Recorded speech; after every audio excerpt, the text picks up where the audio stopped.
action. Oh, Dave, really good having you on the show this morning. So I'm just really keen to find out more just about yourself and how you just got into this role of just coaching some of Europe's top CEOs. Yeah, well, thanks so much for having me. For those who aren't familiar with my work, I spent the last 10 years building venture-backed businesses. And then after a couple of years working in VC, I've spent the rest of my career coaching CEOs of Series A and Series B companies one-on-one as they begin to scale their business. And as you know, it's quite a journey of going from, founder in the garage, building a product to, this authentic CEO role as the company grows. And so that's where I support my clients as they go on their journey. And then that's interesting. I mean, how did you get into finding this need, because I think what often happens, and including myself, you get trapped into your little bubble and hoping to launch a startup and you realize, oh my goodness, I need help. And how did you realize that there were people out there that actually needed these kind of services? What a great question, because it was entirely non-obvious at the time. I mean, coaching has become quite a phenomenon over the last few years outside of the US. It's been more popular in the US for a longer period of time. But I do remember even 2 or 3 years ago having a talk with my friend, one of my friends in VC, who was trying to convince me why I shouldn't use the word coach. And he was saying, it sounds kind of like, you're addressing weaknesses and so forth. But really, the need was something that I had felt previously. I mean, I think that when I was, I did 3 venture-backed businesses. We live in this world of kind of distributed mentor networks where you meet with someone for an hour. You spend about 45 minutes of that hour trying to explain what you do. You get this sort of 15 minutes of gold at the end, which is rapidly forgotten, and there's no follow-up. And, you'll be lucky to get another hour in a couple of months' time. So the need was pretty clear, although it was non-obvious at the time. And so it was quite a struggle to get this off the ground. But interestingly, I think there is something along, there's this, I think it's a Buddhist cliche or a Buddhist proverb, which is when the student is ready, the master appears. And I discovered coaching kind of later in my career and found it immensely powerful. And I kind of wished to myself, wow, not only why didn't I have access to this earlier, but why didn't I learn these skills earlier? Because I've now found out, the number one thing I wish my number one regret as a CEO, as a former CEO, is I wish I'd actually taken coaching training much earlier. As I do think coaching is the best way to get the most out of high performing talent. And that's essentially what my role is. I don't tell people what to do in any shape or form. I refrain from giving advice as much as possible, but just asking the right questions, asking powerful questions, getting people to think through things from different perspectives, man, it's so powerful. And that, I think, is the need that I try to address. You mentioned that, you wish as a CEO, you wish you got into this earlier. I mean, what's a good stage to get a coach?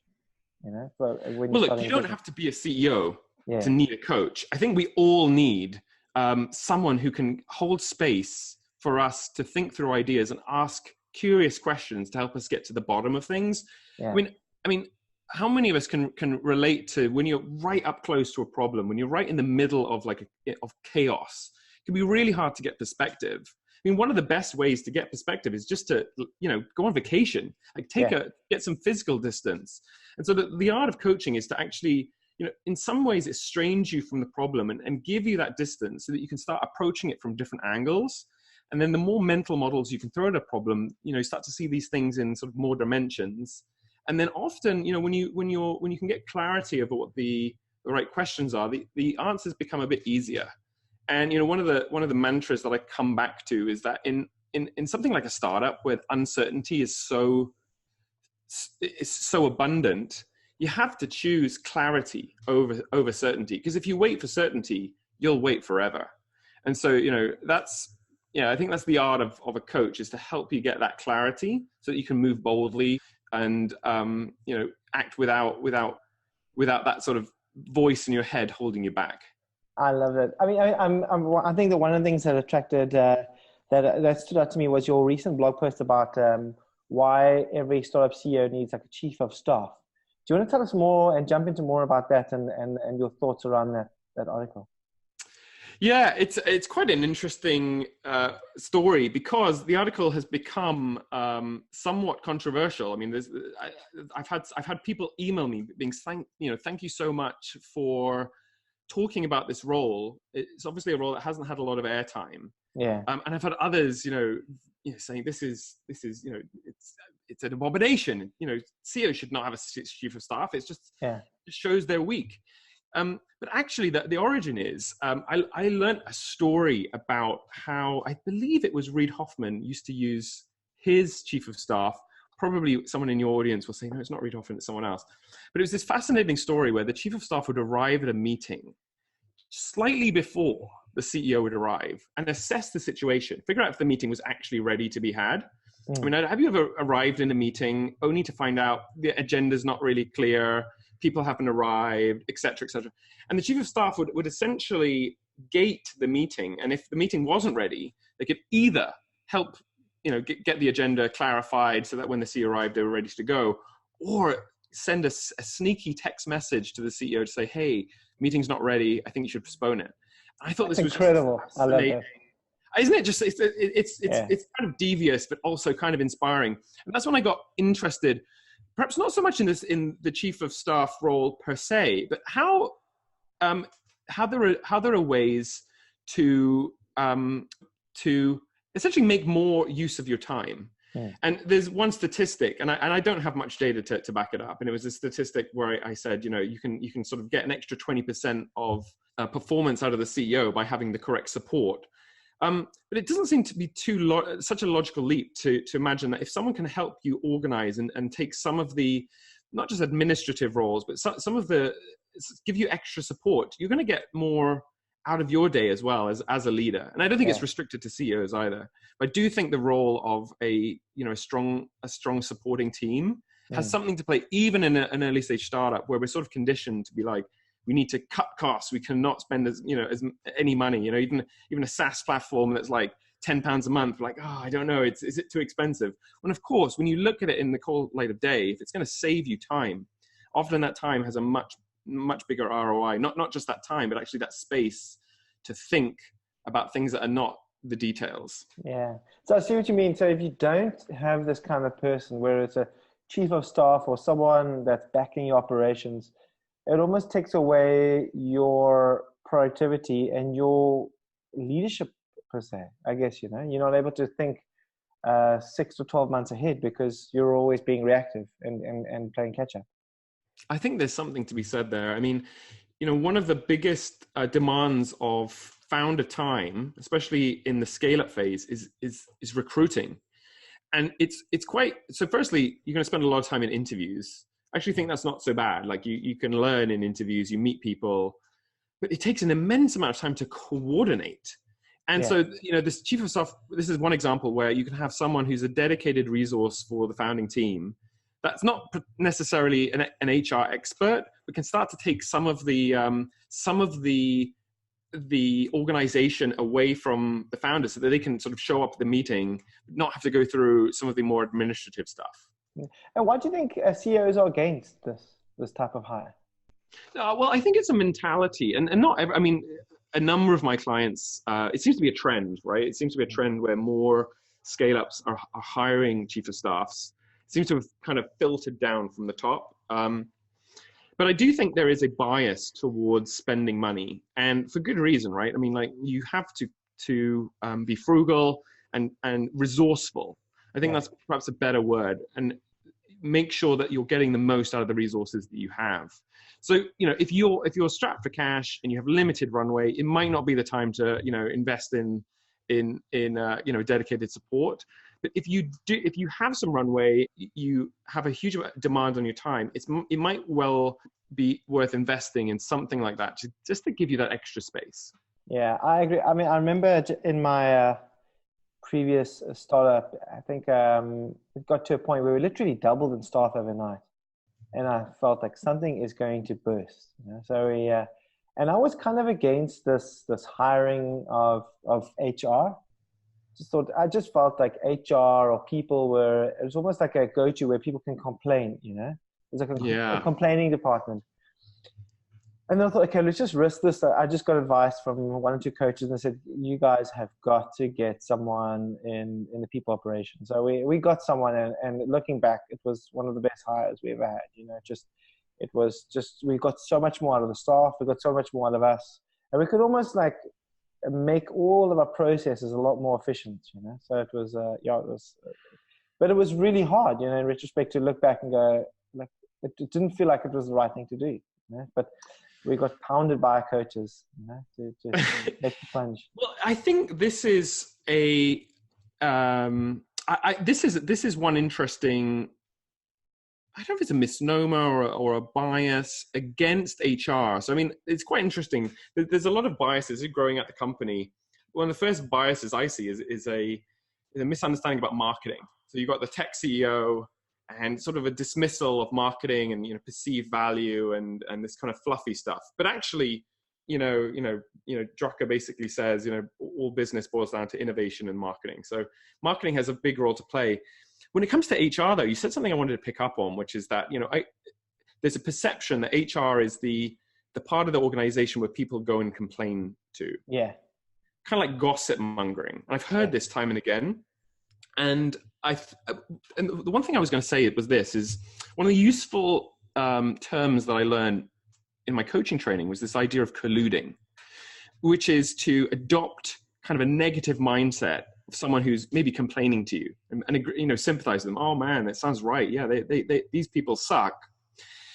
And it's not necessarily helpful, right? It's not helpful to adopt that negative mindset. So I think the art of coaching, and to be able to observe, oh, this is the mindset. What are other mindsets that we can adopt that will help us either take responsibility or regain control in this situation, or accept this situation for what it is? I think these skills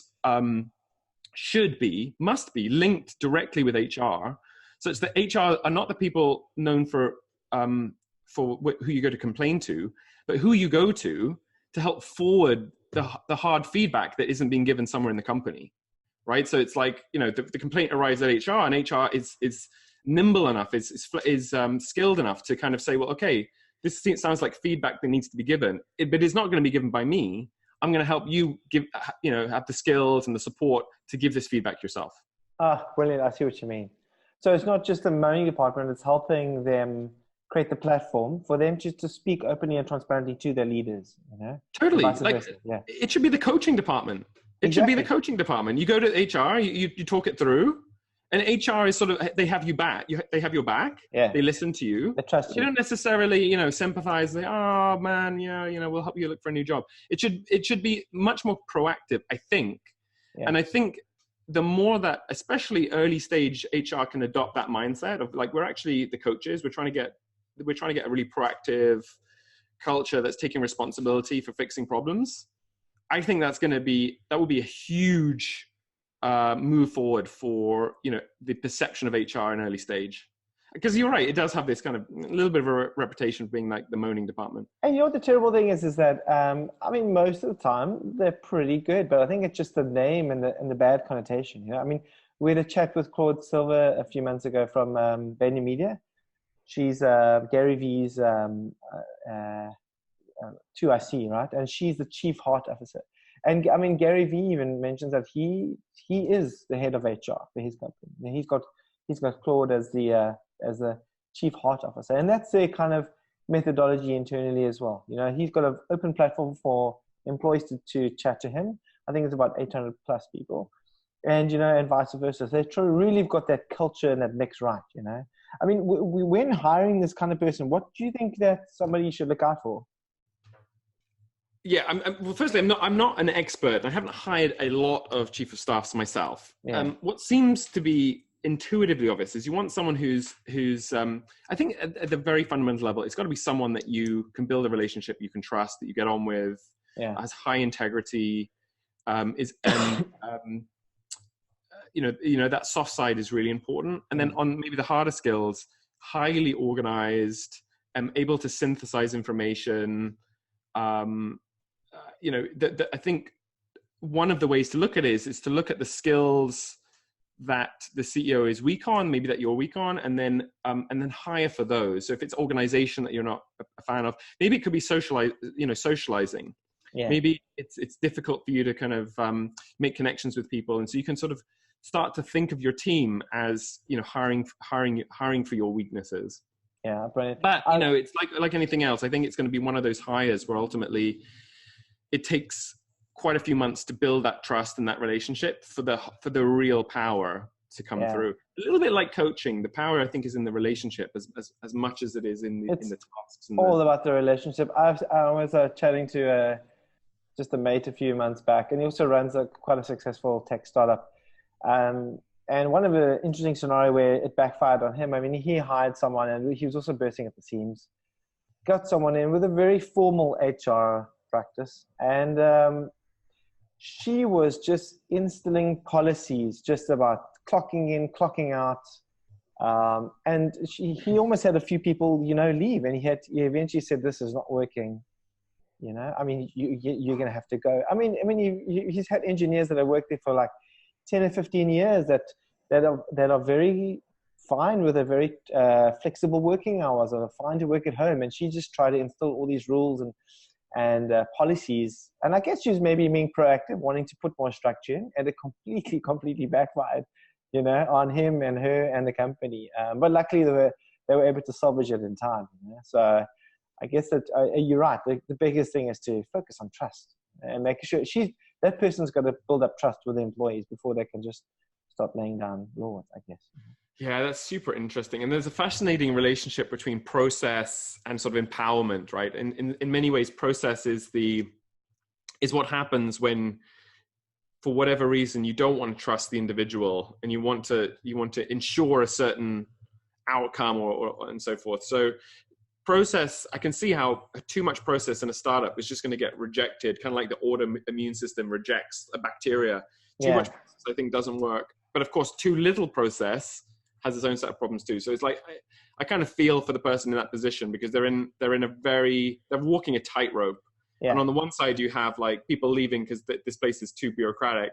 On the other hand, you have people completely like, you know, deer in the headlights, trying to figure out what to do. So it's a tough role. Yeah, they're going to be the good and the bad cop, you know. But I think the more the good cop, they're going to be the place people can go to trust, you know. And I want to talk a bit about culture. I mean, for us, you know, the way we see culture is that organizations are focusing way too much on performance these days as opposed to culture. And we've seen over the last while is that the more you focus on culture, you know, then the performance becomes like a nice add-on that you don't have to focus on as much. You know, what is your view on culture, and how do you think that leadership should take? Do you think leadership is taking enough responsibility with culture? Oh, that's such a big question. Do I think leadership are taking enough responsibility with culture? Well, culture is one of these words that means different things to different people. And if I got a whole group of people together and asked them to define what culture means, there might be some loose themes, but I probably have wildly and importantly different connotations of what culture means. Which is obviously a problem in any kind of debate, because you can kind of take it to mean whatever you want it to mean.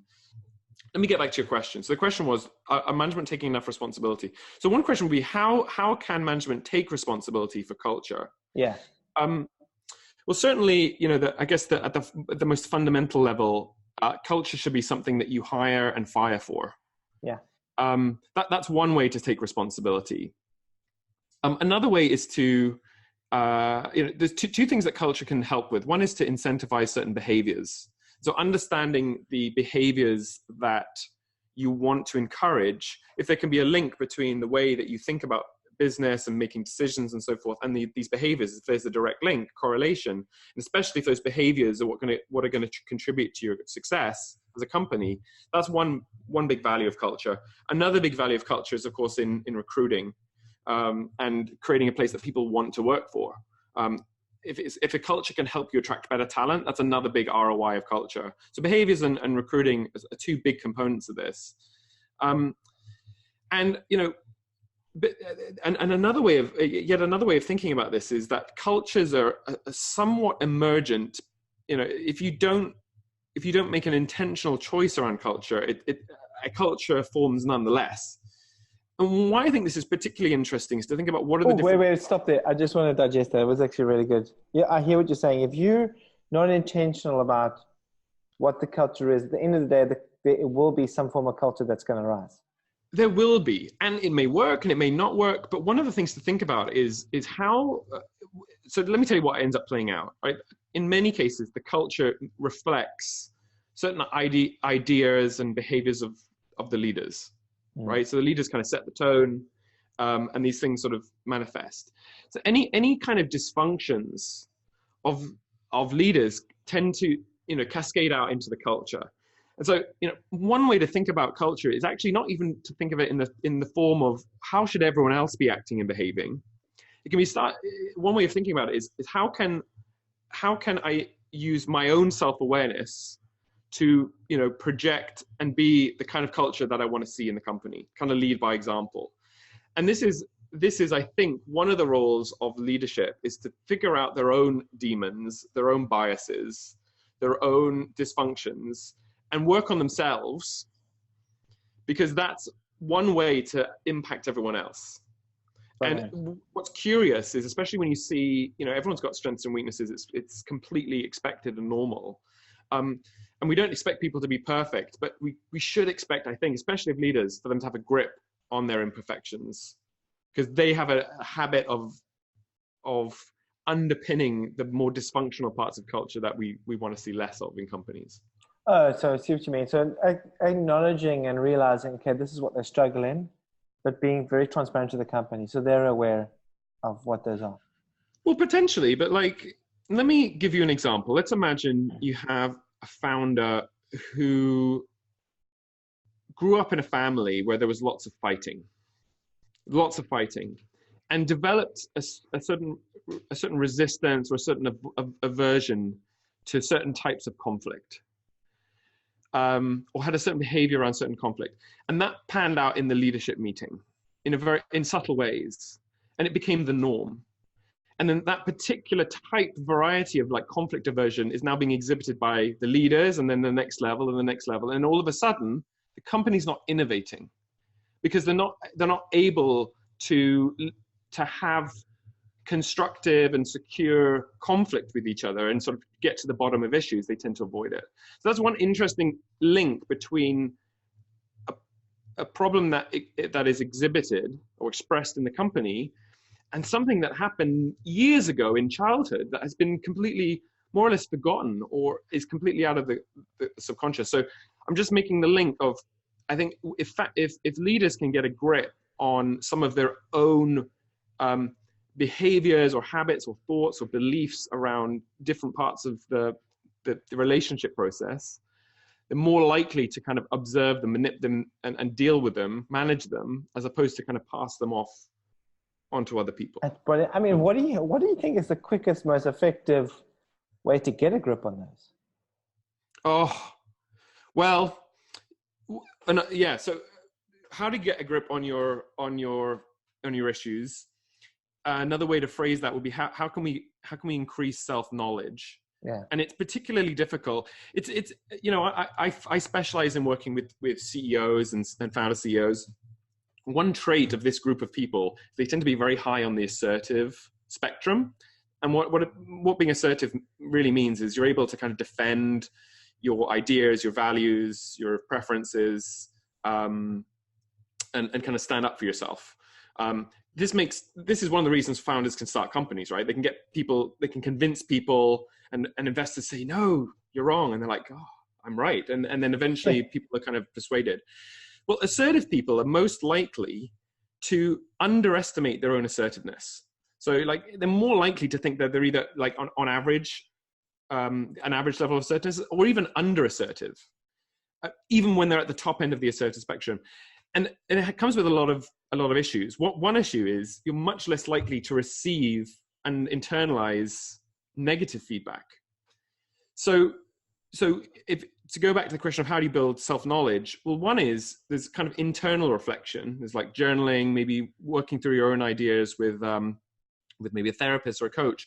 But there's also, I think, building in channels that people to making it as easy or even expected or compulsory to get feedback from the people around you, especially your close knit circle of trust. People you can really accept that feedback from. That's brilliant. And it's tricky, right? I mean, there's one of the things that I've seen time and again is the people will think of their culture as very open, very transparent, but the fact of the matter is there is a power differential. You can't get away from it, especially for the CEO. Like, everyone in the company in some way reports to you, and you kind of hold their job in your hand in some technical way, right? And so it creates a whole bunch of things that maybe the CEO is not even aware of until we kind of like really look it through. This happened to me. I'll tell you what. Like, my first company, we're talking like 12 years ago. One of my most talented employees, he was an absolutely fantastic designer. I loved working with him. Comes into my office one day and quits out of nowhere. And we end up having this kind of heart to heart. I managed to keep him on board, and he led that led to quite a massive culture change in my first company. And I remember being completely blindsided and being like, why has it come to this? Why haven't you come to me before? And that's when I realized, wow, it wasn't necessarily a weakness on their part. It was part of the construct of this relationship. It's not always easy for people to speak to you. So I think the more proactive you can be about building mechanisms, whether that's, deep one-on-ones or different types of, feedback, reviews and so forth, the more you can be proactive about that, the more likely you are to get those nuggets. And then it's up to you to do the reflection, figure out where they're coming from. I hear this over and over again from leaders of all different size companies, like even the largest to the smallest, are just saying, the best thing you can do as a leader is to have continuous one-on-ones with people. So you can have the best tools, the best communication strategies and everything, but you have to have the one-on-one. Well, let me up the ante, right? Because this has been on my mind quite significantly. So all of my sessions are 2 hours long, 1.5 to 2 hours long. And one of the reasons for this is the first hour of any kind of interaction with another human being is pretty surface level. Yeah. It's clearing all the stuff that's going on. It's sort of building up that level of rapport, maybe calming down. You're in the chaos of the startup, and you come down, you start to calm down.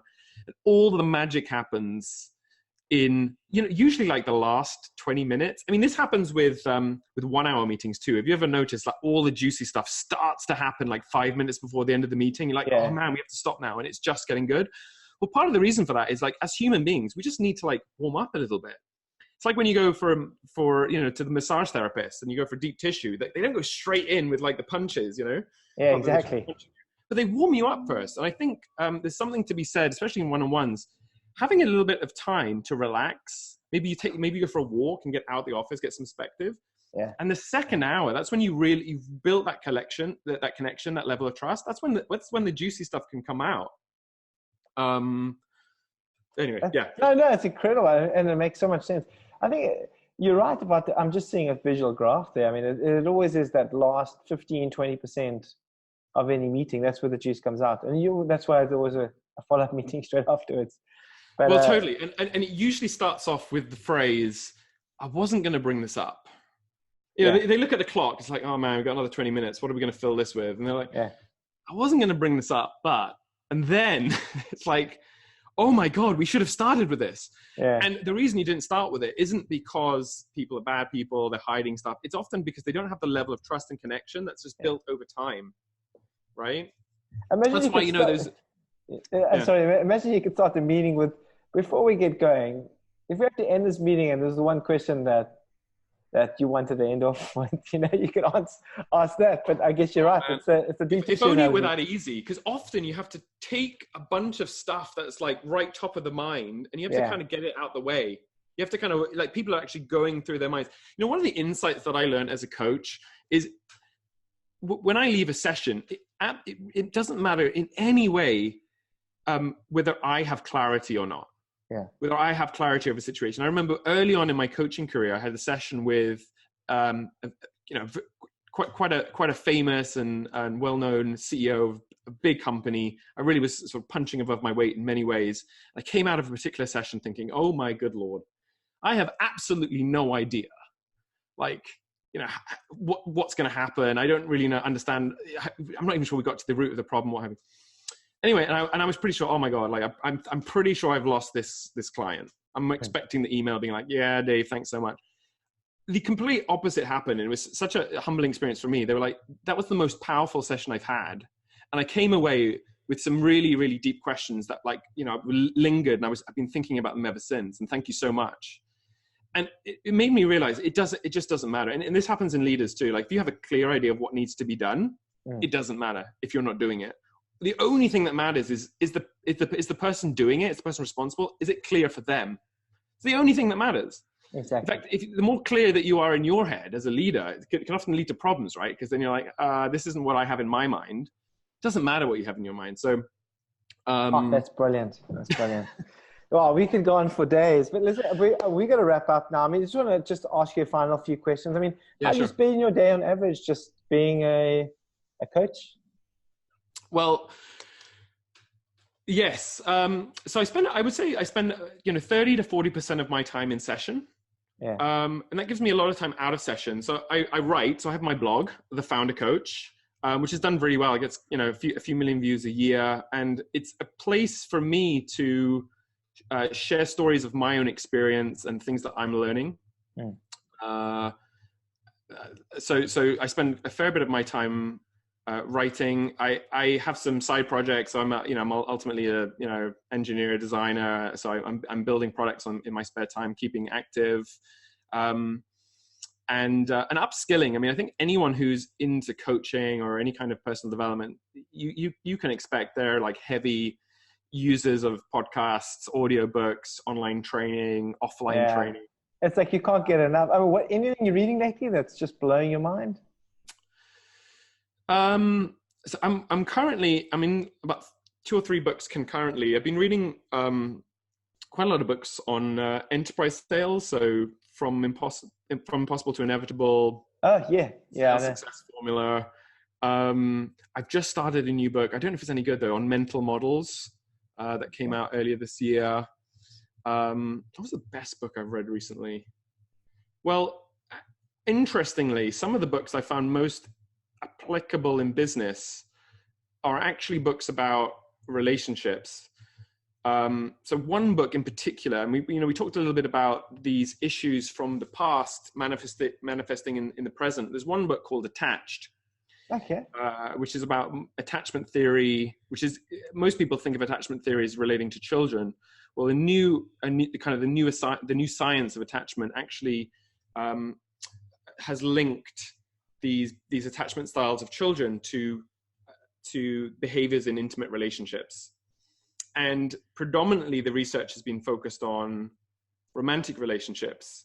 But I've taken a particular interest in how it applies to co-founding relationships, because as the old cliche says, co-founders are a bit like it's a bit like a marriage, right? You're kind of like bound by contract, big penalty for leaving. You're stuck with each other, come what may. I mean, you spend more time with your co-founder than your spouse, and you spend more time with your spouse. And so obviously, I mean, if you've ever wondered why these kind of intimate relationships get more difficult with time.